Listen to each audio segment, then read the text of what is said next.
প্রিয় শিক্ষার্থী বন্ধুরা, আশা করি সবাই ভালো আছো। আজকে আমাদের পর্বে আসছে সপ্তম শ্রেণীর চতুর্থ অধ্যায়ের 53 নম্বর পৃষ্ঠার উদাহরণ 3 ও উদাহরণ 4। আমরা এই দুইটি প্রশ্নের সমাধান করব। সাথে থাকবে ইনশাল্লাহ। আমরা দেখি সমাধান করি। 3 নম্বর উদাহরণটা আছে 7a² minus 7a square b4 c কে 4a square c cube d দ্বারা গুণ করো। তাহলে আমরা দেখি সমাধানটা কিভাবে করব। minus 7a square b4 c into 4a square c cube d। তাহলে প্রথম কাজটা আমরা কি বলছিলাম, এখানে মাইনাস আছে, এখানে প্লাস আছে, প্লাসে মাইনাসে মাইনাস।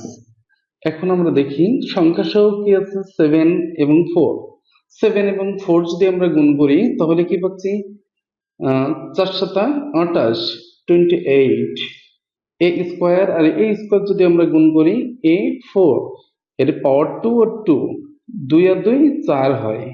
তারপরে দেখি আমরা b4, এখানে কি b4 আছে? নাই, সেক্ষেত্রে আমরা b4টা বসে যাবে। এখানে সি আছে, এখানে সি কিউ আছে, তাহলে সির উপরে অবশ্যই একটা সহগ আছে, তাহলে সি 3 আর 1 4, সি 4 এবং ডি, ডি কি এখানে আছে? নাই, ডিটা এখানে বসে যাবে।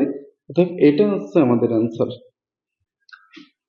এবার আমরা উদাহরণ 4 নম্বর প্রশ্নের সমাধান করব। খেয়াল করি সবাই।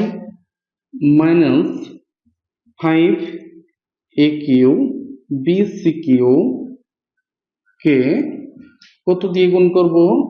Minus 4a b5 c square. তাহলে খেয়াল করি আমরা, মাইনাস এবং মাইনাস যদি আমরা গুণ করি, minus into minus equal to plus হবে। তাহলে প্রথমে প্লাস দিলেও হয়, না দিলেও হয়, তো আমি দিলাম 5 into 4 equal to 20 and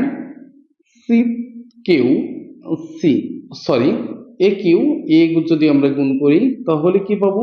a4 b এবং b5, তাহলে বি একটা আছে, এখানে কয়টা আছে?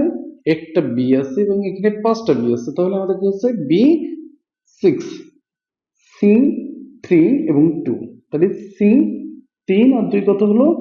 5। আমরা অবশ্যই গুণের সময় কি করব, সূচক যে দুইটা থাকবে সেটা যোগ করে দেব। এটাকে বলা হয় আছে গুণের সূচক বিধি। এটাই হচ্ছে আমাদের অ্যান্সার। আশা করি সবার ভালো লাগছে। যদি কারো বুঝতে সমস্যা হয় অবশ্যই আমাকে নক করবেন, আমি চেষ্টা করব সেটা সমাধান দেওয়ার জন্য। ধন্যবাদ সবাইকে।